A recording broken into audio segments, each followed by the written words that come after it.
రాష్ట్రంలో ఎక్కడికి వెళ్ళాలన్నా మహిళలకు ఉచితంగా బస్సు అన్నావు. రాష్ట్రంలో ఎక్కడికి వెళ్ళాలన్నా మహిళలకు ఉచితంగా బస్సు అన్నావు. పుట్టింటికి పోవాలన్నా బస్సులో పోవచ్చు, పెళ్ళికైనా బస్సులో పోయి రావచ్చు, టూరిజంకైనా బస్సులో పోయి రావచ్చు, గుడికైనా బస్సులో పోయి రావచ్చు. రాష్ట్రంలో ఏ మూలకైనా కానీ బస్సులో పోయి రావచ్చు ఉచితంగా. ఎవరైనా ఆపితే ఏమన్నాడు చంద్రన్న? చంద్రన్న చెప్పాడని చెప్పి, చంద్రన్న ఇచ్చిన హక్కు అని చెప్పని చెప్పారు. మరి ఇది మోసం కాదా చంద్రబాబు అని అడుగుతా ఉన్నా. ఇది అబద్ధం కాదా చంద్రబాబు అని చంద్రబాబు నాయుడు అడుగుతా ఉన్నా. ఏడాదికి 3 గ్యాస్ సిలిండర్లు ఫ్రీ అన్నావు. ఏడాదికి 3 గ్యాస్ సిలిండర్లు ఫ్రీ అన్నావు. నేరేడు సంవత్సరం ఎన్ని గ్యాస్ సిలిండర్లు ఇచ్చినావు ఫ్రీగా అని చెప్పి అడుగుతా ఉన్నా. 1, 2 ఎగ్గొట్టావు. ఈ సంవత్సరం ఇంతవరకు 3లో 1లే. అంటే మొత్తం 6 గ్యాస్ సిలిండర్లకు నేరేడు సంవత్సరం 3, ఈ సంవత్సరం 3, 6 గ్యాస్ సిలిండర్లకు 1 గ్యాస్ సిలిండర్ ఇచ్చినాం. ఇది మోసం కాదా చంద్రబాబు అని అడుగుతాను.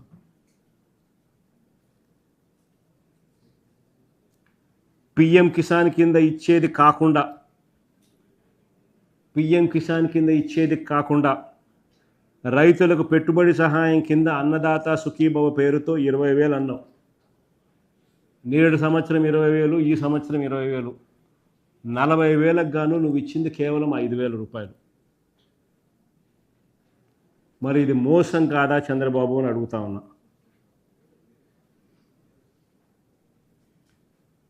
ఎంతమంది పిల్లలుంటే అంతమందికి 15,000 చొప్పున. ఎంతమంది పిల్లలుంటే అంతమందికి 15,000 చొప్పున ఇస్తానన్నావు. తీరా వచ్చేసరికి 30 లక్షల మంది పిల్లలకి ఎగ్గొట్టావు. 15,000 కాస్త కొందరికి 8,000, కొందరికి 9,000, మరి కొందరికి 13,000 ఇచ్చిన మాట వాస్తవం కాదా బాబు చంద్రబాబు అని అడుగుతా ఉన్నా. ఇది మోసం కాదా చంద్రబాబు అని అడుగుతా ఉన్నా. చంద్రబాబు నాయుడు ఒకవైపున తాను చెప్పినేటివన్నీ కూడా చెయ్యకపోగా, మరోవైపున రాష్ట్ర ప్రజలందరికీ కూడా చంద్రబాబు నాయుడు గారు రాక మునుపు వరకు కూడా రాష్ట్ర ప్రజలకు అందరికీ కూడా అందుతా ఉన్న వైఎస్ఆర్సీపీ ప్రభుత్వంలో ఉన్న పథకాలన్నీ కూడా రద్దు చేయడం మోసం కాదా బాబు అని అడుగుతా ఉన్నా. అప్పటిదాకా చంద్రబాబు నాయుడు గారు రాకముందు వరకు ప్రజలకు అందుతా ఉన్న, అక్క చెల్లెమ్మలకు అందుతా ఉన్న చేయూత పథకం రద్దయిపోయింది, ఆసరా పథకం రద్దయిపోయింది, 0 వడ్డీ పథకం రద్దయిపోయింది, కాపు నేస్తం పథకం రద్దయిపోయింది, ఈబీసీ నేస్తం పథకం రద్దయిపోయింది, నేతన్న నేస్తం పథకం రద్దయిపోయింది, వాహన మిత్ర పథకం రద్దయిపోయింది, జగనన్న తోడు రద్దయిపోయింది, జగనన్న చేదోడు పథకం రద్దయిపోయింది, రైతు భరోసా పథకం రద్దయిపోయింది, ఉచిత పంటల బీమా పథకం రద్దయిపోయింది, పిల్లలకిచ్చే విద్యా దీవెన పథకం రద్దయిపోయింది, పిల్లలకిచ్చే వసతి దీవెన పథకం రద్దయిపోయింది, 9వ తరగతి పిల్లలకు చేతిలో పెట్టే ట్యాబులు రద్దయిపోయినాయి, ఆరోగ్యశ్రీ పథకం రద్దయిపోయింది, ఆరోగ్య ఆసరా రద్దయిపోయింది.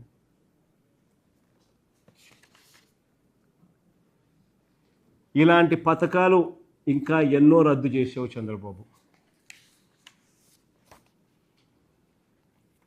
నేను అడుగుతా ఉన్నా, ఇవన్నీ మోసాలు కాదా చంద్రబాబు అని అడుగుతా ఉన్నా.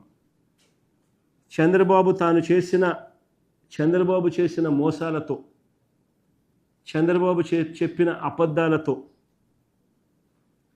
చంద్రబాబు పొడిచిన వెన్నుపోట్లతో ప్రజల జీవితాలు తగలబడుతుంటే, రోమన్ చక్రవర్తి నీరో ఫిడేల్ వాయించినట్టుగా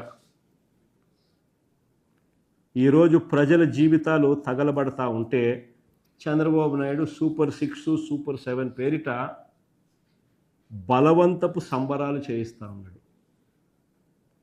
ఇది రాష్ట్రంలో పరిస్థితి.